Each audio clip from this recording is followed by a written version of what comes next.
ये एक शानदार पक्षी बाज, इसको इंग्लिश में हॉक भी कहते हैं। एक बहुत ही जांबाज, बहुत ऊंचाइयों पे उड़ने वाला, एक शानदार उड़ान दिखाने वाला, ऊंचाइयों से नीचे देखने वाला, राजाओं की तरह ज़िंदगी जीने वाला पक्षी है। हमें इसके बारे में जानना चाहिए। ये आसमान का बादशाह है, इसकी उड़ान बहुत ऊंची उड़ान उड़ता है। इसकी एक खास बात, ये पक्षी अपने आसपास अन्य पक्षियों को उड़ने नहीं देता। बाकी सभी पक्षी इससे नीचे उड़ते हैं।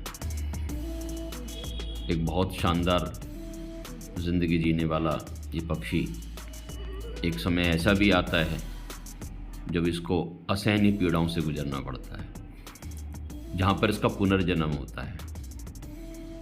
ये पक्षी अपनी चोंच की वजह से कई बार मरने की कगार पर पहुंच जाता है।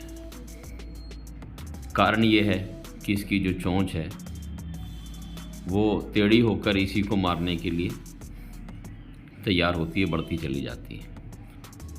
अब वहाँ पर इसके सामने निर्णय लेने का समय होता है कि मैं पुनर्जीवित हूँ, एक नई ज़िंदगी जीऊँ, या ऐसे ही मैं मर जाऊँ।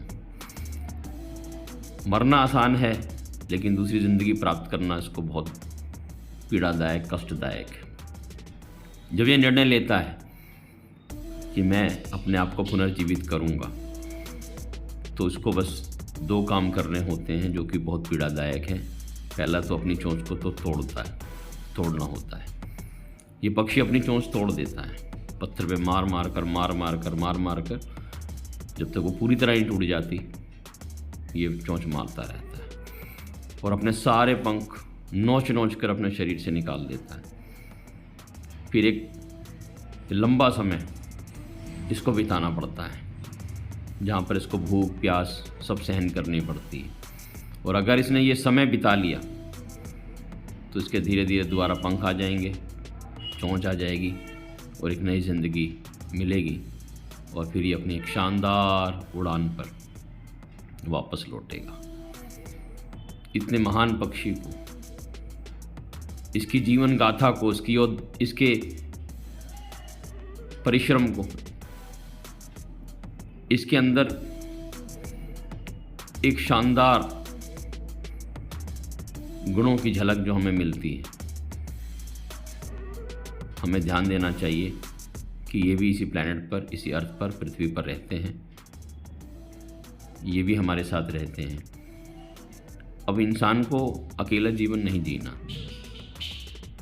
ये सभी हमारे साथी हैं। इस धरती के उतने ही वासी हैं जितने हम, इनका भी इस धरती पर उतना ही हक है जितना हमारा है। हमें कोई हक नहीं है इन पक्षियों से, इन जानवरों से इनका हक छीनने का। इनको जीने दो। ये हैं तो पर्यावरण में संतुलन है, और पर्यावरण में संतुलन है तो हमारा अस्तित्व बना रहेगा। हमें निर्णय लेना है कि हमें इनके साथ जीना है या इनके बिना जीना है। अगर हम इनके बिना जीते हैं तो ये आने वाले समय में बहुत खतरनाक सिद्ध होगा।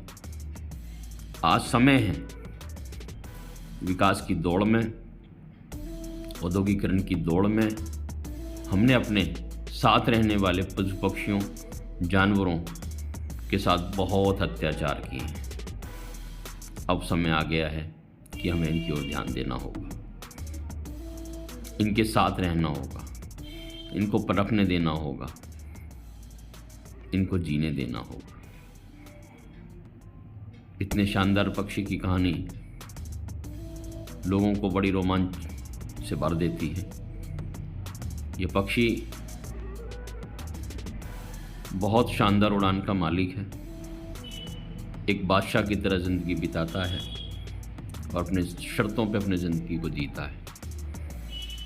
बहुत ऊंचाई पर बैठकर सारे संसार को निहारता है जैसे कि ये राजा हो और दूर से अपनी प्रजा को निहार रहा हो, देख रहा हो कि मेरे शासनकाल में मेरी प्रजा कैसे रहती है।